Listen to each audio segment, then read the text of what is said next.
हनुमान जी वो नाम है जो संकट में घिरा हर भक्त पुकारता है, जिनके नाम से बुरी शक्तियां कांप उठती हैं और देवता तक सम्मान में सिर झुका देते हैं।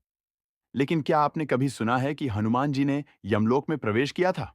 हाँ, वही यमलोक, जहां आत्माओं का न्याय होता है, मृत्यु का साम्राज्य माना जाता है। आज हम आपको सुनाएंगे वो अद्भुत कथा जब यमराज को भी हनुमान जी के आगे झुकना पड़ा। यह कथा त्रेता युग की है। एक महान अर्षि अपने पुत्र के साथ वन में तप कर रहे थे। बालक अत्यंत तेजस्वी, विनम्र और भक्ति में लीन था। एक दिन अचानक उस बालक की मृत्यु हो गई। आर्षि का हृदय टूट गया। उन्होंने पुकारा, हे प्रभु, मेरे पुत्र को मुझसे ऐसे मत छीनो। तभी उन्हें ध्यान आया, जिसका नाम लेने से जीवन में ऊर्जा आती है, वो हनुमान। ऋषि ने आंखें बंद कर हनुमान का जाप किया। पुकार इतनी सच्ची थी कि हनुमान जी तुरंत प्रकट हो गए। कहिए ऋषिवर, क्या सेवा करूं? ऋषि बोले, प्रभु, मेरा पुत्र अभी युवा था, वो भक्ति में लीन था, उसका जीवन इतना छोटा क्यों हुआ? हनुमान जी ने अपने नेत्र बंद किए और दिव्य दृष्टि से देखा। बालक की आत्मा यमदूतों द्वारा यमलोक ले जाई जा चुकी थी।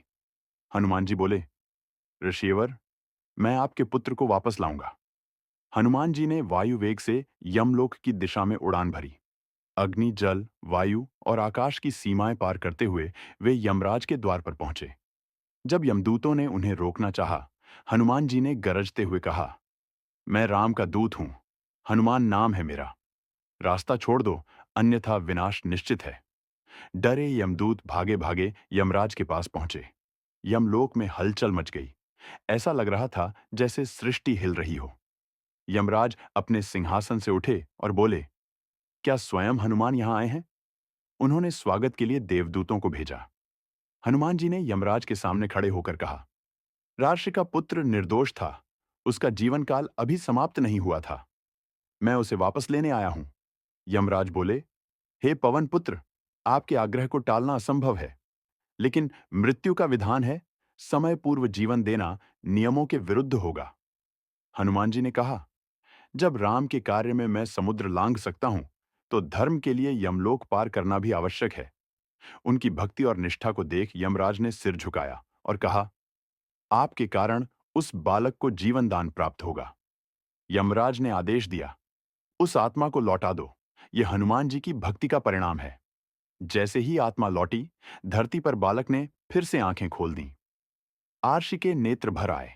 हनुमान जी ने मुस्कुराकर आशीर्वाद दिया, जाओ पुत्र, जीवन को धर्म, भक्ति और सेवा में लगाना। यमराज ने हनुमान जी से कहा, हे महाबली, आप केवल शक्तिशाली नहीं, धर्म और करुणा के प्रतीक हैं।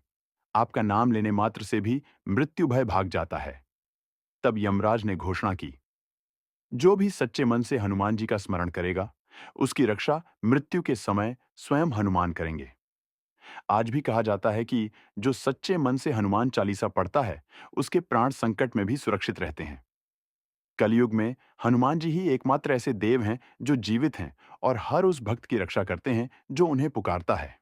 तो मित्रों, यह थी कथा जब हनुमान जी ने यमलोक में प्रवेश किया और यमराज को भी झुकना पड़ा।